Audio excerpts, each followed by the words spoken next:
चला।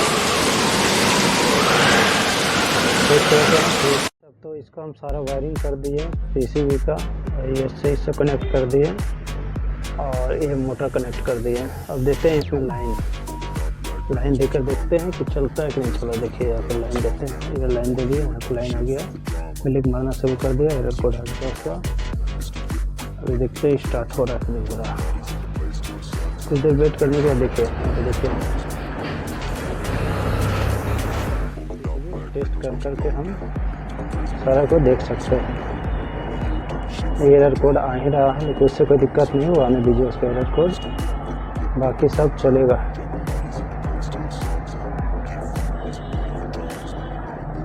ये चालू हो चुका है।